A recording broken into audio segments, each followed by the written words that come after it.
बिल्कुल ad free.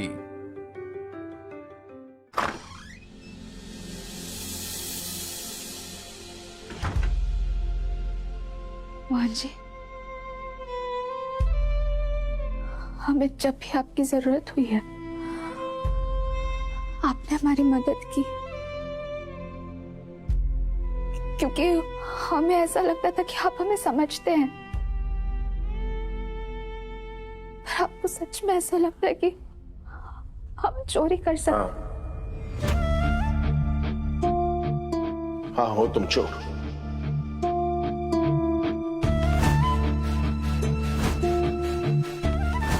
पहले मैं तुम्हारा साथ देता रहा क्योंकि मेरी आंखें तुम्हारे झूठ से ढकी हुई थी,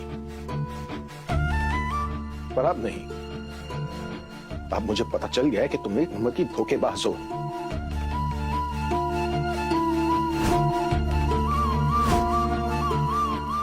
अरे जो लड़की पुलिस को चकमा दे सकती है, जो एक बेगुनाह आदमी पर धोखे का इल्जाम लगा सकती है, इन्होंने ना हमारे भोलेपन का फायदा उठाया। इन्होंने हमसे प्रेम किया फिर छोड़ दिया। जो शादी तोड़ सकती है, जो खुद जबरदस्ती शादी कर सकती है, उसके लिए पैसे चोरी करना कोई बड़ी बात नहीं है। मामी कहती रही मुझसे कि तुम हमारा फायदा उठाने आई हो, लेकिन मैं ही उल्लू का पट्टा हूं ना। मैंने उसकी बात नहीं मानी।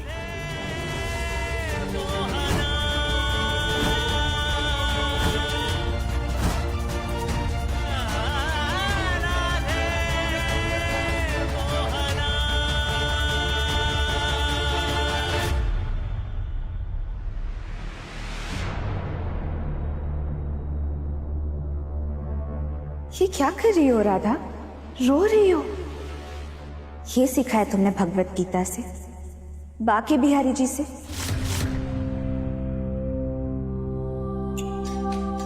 हतुवा प्राप्स्यसि स्वरं, जित्वा भोक्ष्यसि महीम्। बाके बिहारी जी कहते हैं युद्ध में हार हो या जीत, सबसे ज्यादा जरूरी है युद्ध करना। और तुलसी जी ने भी तो कहा था ना, ये सब इतना आसान नहीं होने वाला है। देखो राधा, यहां से दो रास्ते जाते हैं।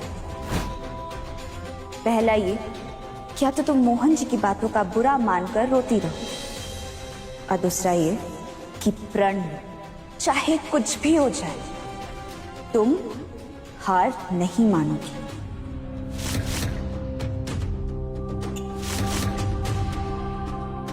अरे धर्म की रक्षा करने के लिए तो अर्जुन को भी युद्ध करना पड़ा था।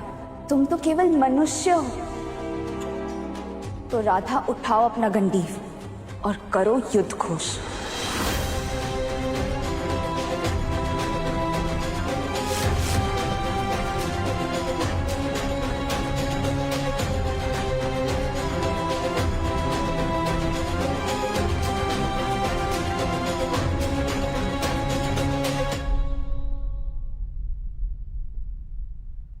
सही कह रहे हैं आप मोहन जी। हमने आपसे झूठ बोला, आपको धोखा दिया, आपकी शादी तोड़वाई और फिर आपसे ही जबरदस्ती शादी कर ली। पर हमने चोरी नहीं की है मोहन जी। पर बस अब हम इस बात की और सफाई नहीं देंगे, क्योंकि हम जानते हैं कि आज भी आपका मन, आत्मा ये जानती है कि हम निर्दोष हैं।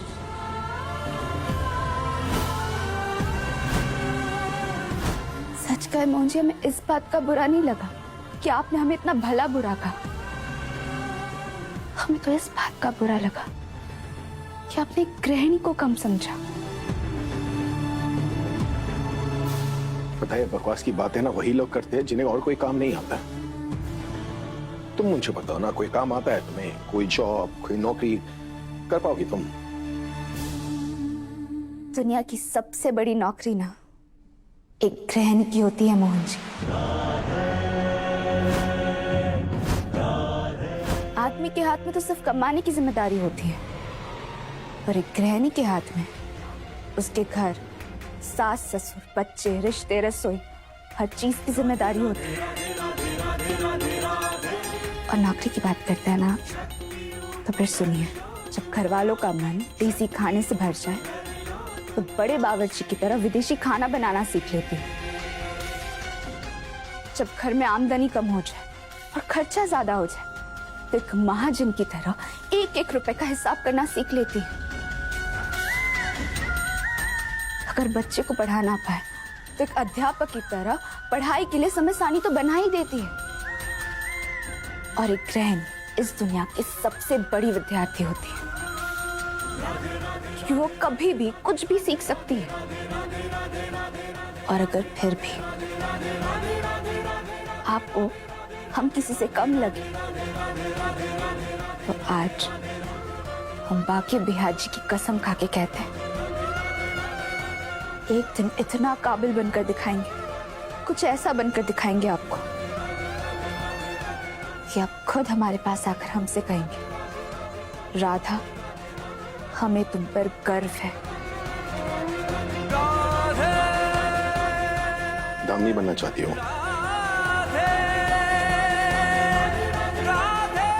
खुद सीख के अपना विकास करने का मतलब ये नहीं है मोहन जी कि हम किसी को अपना गुरु बना दें। और दामिनी जिज्जी बनकर हम अपने ही नजरों में नहीं गिरना चाहते। हम तो तुलसी जिज्जी बनना चाहते हैं।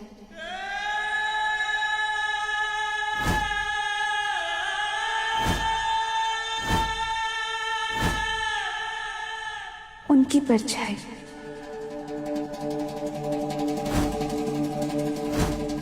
वैसे जिन दामिनी जिज्जी का नाम आप दिन रात लेते रहते हैं, उनके साथ अपनी शराब भी पीनी शुरू कर दी।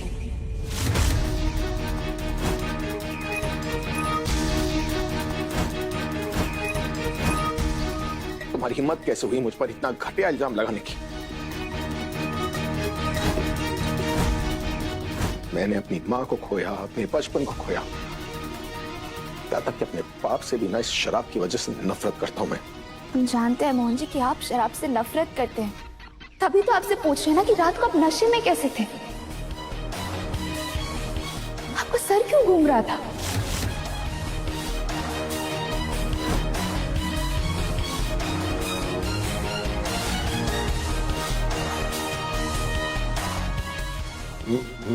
मेरा सर घूम रहा है। आपको पता भी है रात को क्या हुआ था? आपको याद भी है कि रात को आप हमें कैसे गले लगाकर सो रहे थे?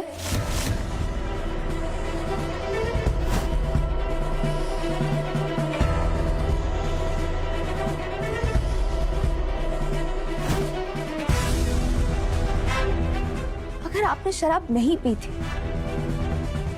तो फिर आपकी ऐसी हालत कैसे हुई?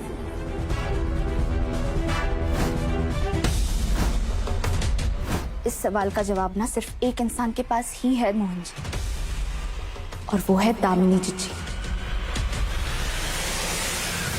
उन्हीं के कमरे से आप इस हालत में आए थे।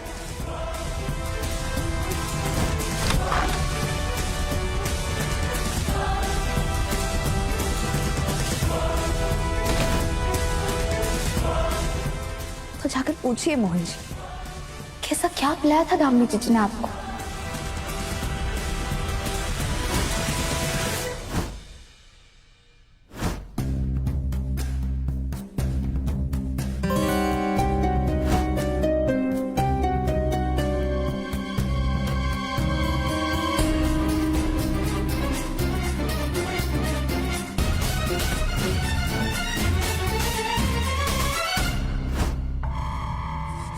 क्या करे, ये 2.5 फुट चुड़ैल तो हमारी जिंदगी में ग्रहण की तरह चिपक गई है।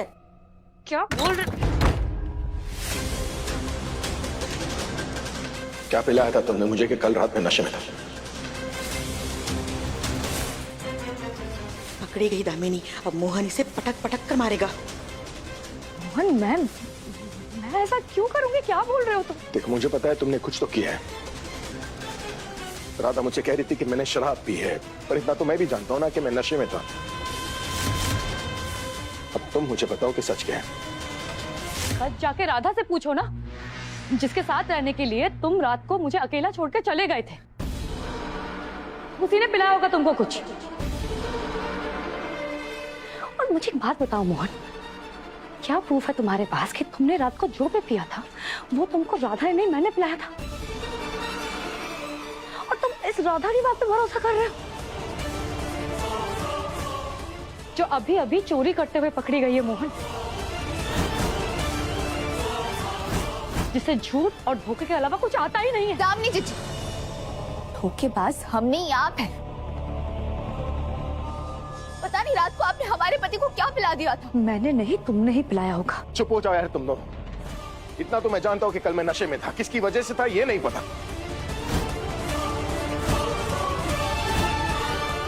बस एक बात पता चल जाए ना, छोड़ूंगा नहीं उसे।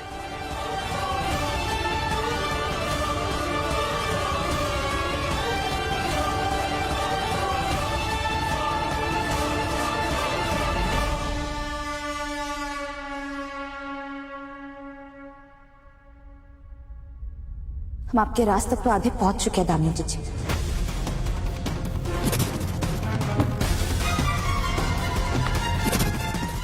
उस दिन के बारे में सोचकर डरिए जब हमें आपके राज के बारे में सब कुछ पता चल जाएगा।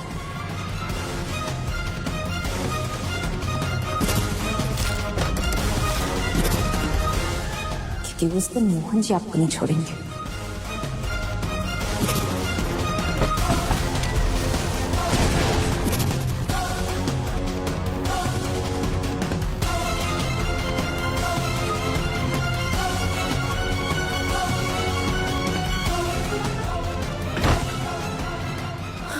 बिटिया बिटिया, ये नशे वाली बात पर मोहन इतना भड़क गया था। अगर गलती से भी राधा ने वो सारे सबूत अगर ढूंढ लिए ना,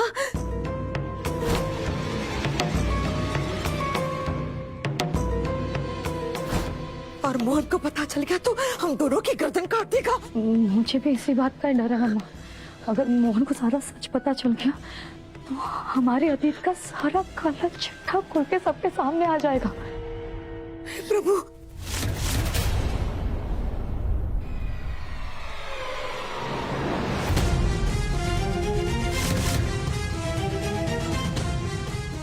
अतीत का काला चिट्ठा।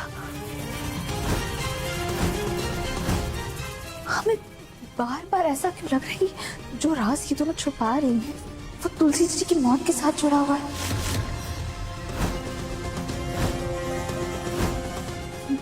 जो कुछ भी हो, हमें जल्द से जल्द पता लगाना ही होगा।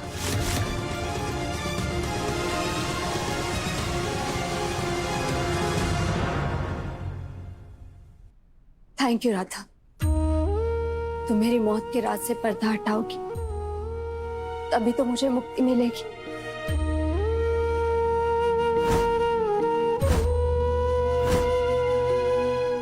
आज तक मैंने तुम्हारी मदद की है राधा, पर अब तुम्हें मेरी मदद करनी होगी।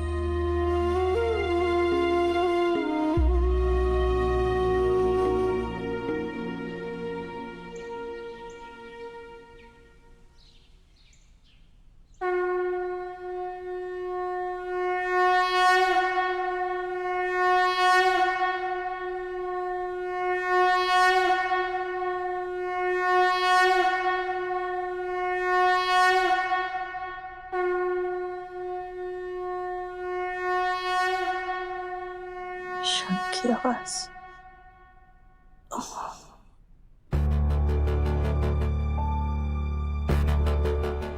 7 बज गए। इतनी देर कैसे हो गई? गुड मॉर्निंग माँ। मोहन, कितनी देर हो गई है? हैप्पी शिवरात्रि माँ। नींद तो सबकी लेट खुलनी थी ना, राधा ने सबको रात भर सोने कहा दिया। मोहन, त्योहारों की रस्मों में ना बहाने नहीं किए जाते। पता नहीं आज हमसे इतनी बड़ी चूक कैसे हो गई। राधा माँ, राधा, सब उसी की वजह से उल्टा पुल्टा चल रहा है। माँ सुबह सुबह कमरे में शोर करना शुरू कर देती है, मुझे भी 4 बजे उठना पड़ता है। तुम्हें क्यों 4 बजे उठना पड़ता है मोहन? वर्जिश करनी होती है, एक्सरसाइज। हाँ? वो क्या है कि इस ठंड में इतना खा लिया ना माँ, गुनगुन का नहीं खुद का बाप लगने लग गया हूँ मैं। मोहन, कुछ भी बोलते हो तुम। हमारे पास वक्त नहीं है। चलो, तुम तैयारियां करनी है।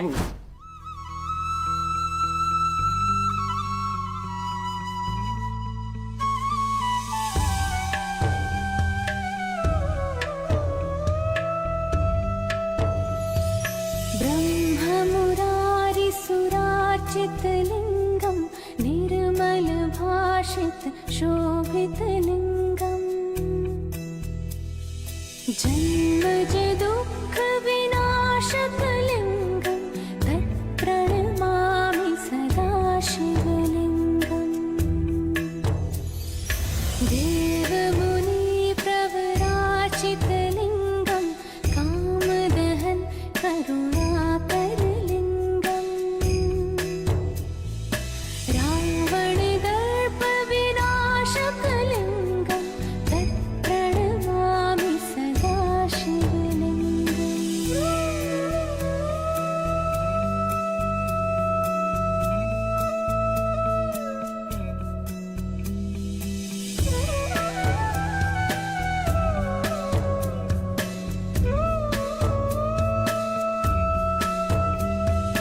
सर्वसुगन्ध सुलेपित लिंगम् बुद्धि विवर्धन कारण लिंगम् सिद्ध सुरासुर वन्दित लिंगम् तत्प्रणमामि सदा शिवलिंगम्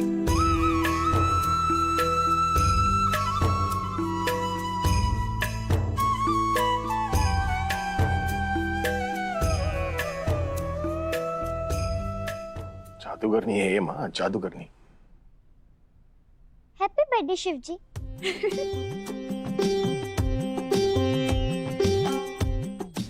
गुनगुन, शिवरात्रि का दिन शिव जी का जन्मदिन नहीं होता। पर रामनवमी पर राम जी का और जन्माष्टमी पर बाकी बहन जी का बर्थडे तो होता है ना। तो आज शिव जी का बर्थडे क्यों नहीं है? फिर उनका बर्थडे कब आता है?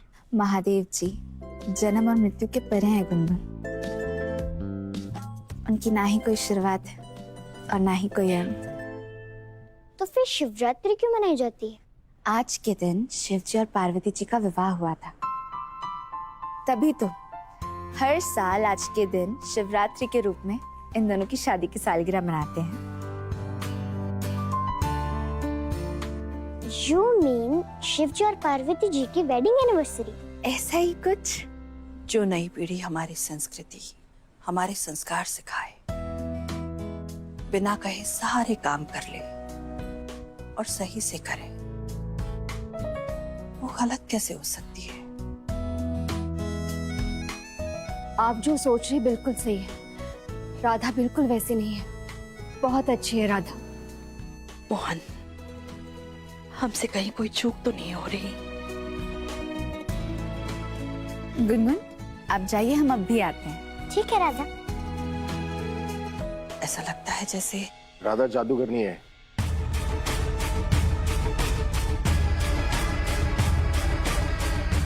ये जादूगरनी तो है ही है, साथ में धोखेबाज भी।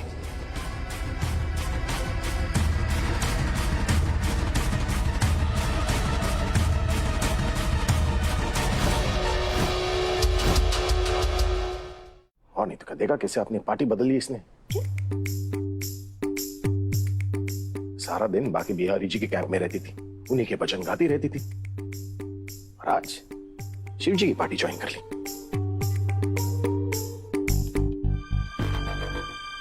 मोहन जी, ये पार्टियां तो इंसानों की होती है। भगवान तो एक ही शक्ति है, बस उनके रूप अलग अलग हैं। अब जिन शिव जी की पूजा हम कर रहे हैं, उनकी आराधना तो खुद बाकी बिहार जी भी करते हैं, और बाकी बिहार जी की आराधना शिव जी करते हैं। शास्त्र में लिखा है कि हर और हरि यानी शिव जी और बाकी बिहार जी दोनों एक ही हैं। दोनों ही परब्रह्मा का स्वरूप है। अब बोलो मिस्टर मोहन त्रिवेदी, पंडित जी की बेटी ने चुप करा दिया ना आपको? और शिव पुराण में भी तो ये लिखा है ना कि शिव जी। ओए राधा जी प्लीज यार, प्लीज सुबह सुबह अपनी ये सभा को समाप्त कीजिए, चलते हम। माँ जी, आप भी तैयार हो जाइए। आज बहू के रूप में तुम्हारी इस घर में पहली शिवरात्रि है।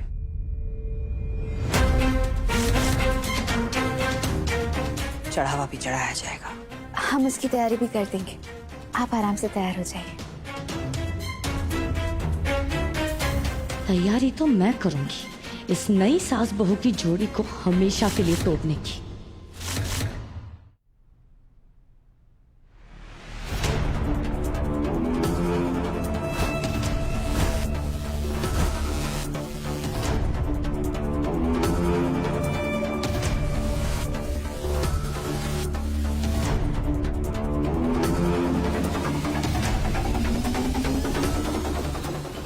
देखा तूने, देखा?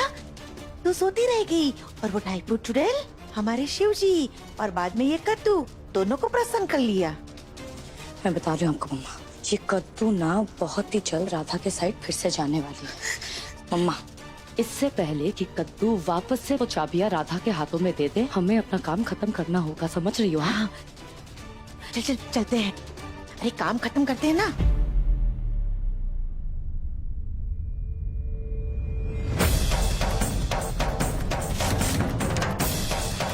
हे महादेव जी, आज आप हमें शक्ति दीजिएगा ताकि माँ बेटी के राज को हम सबके सामने ला सके। ओम नमः शिवाय।